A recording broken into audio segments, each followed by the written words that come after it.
Friends सुशील Odia blog को आपको welcome. आज हूँ प्रभु जगन्नाथ बाहुड़ा यात्रा। बाहुड़ा यात्रा रे आज आम डोरी लगी केन्द्रापड़ा बलदेवजू जाऊँ आ पछक गोटे असुरेश्वर मंदिर अच्छी असुरेश्वर जगन्नाथ मंदिर से भी दर्शन करूँ। चलते देखिए।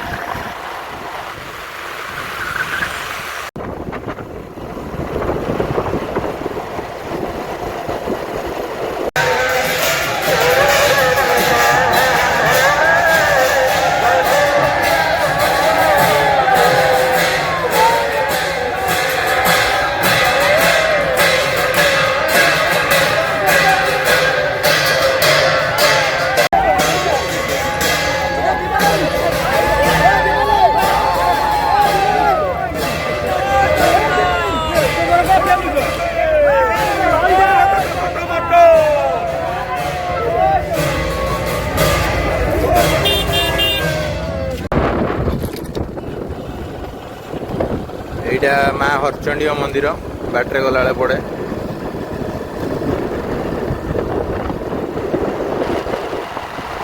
से असुरेश्वर मंदिर पाखे पहुँच जाइए।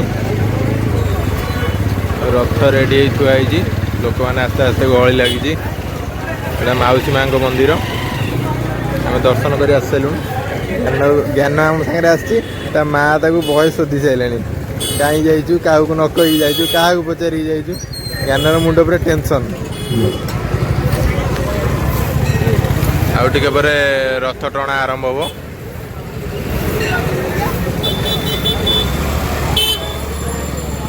आम सागर आई से बुलाबुली गले रथ उपर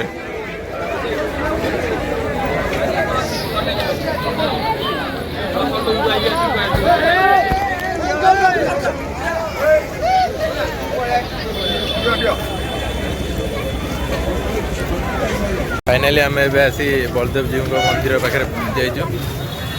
ये पछे आम बलदेव जी मंदिर आम रथ पाखक चली चली जाऊँ।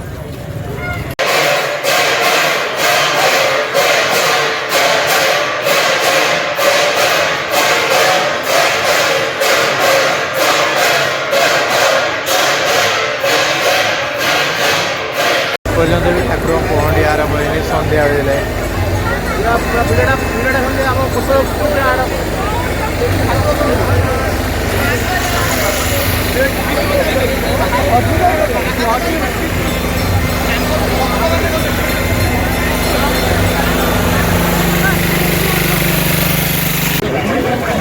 बलदेव जी मंदिर आसलु रथ टଣା देखापी कि पहंडी आरंभ होनी प्रबल भिड़ सन्ध्या होगला।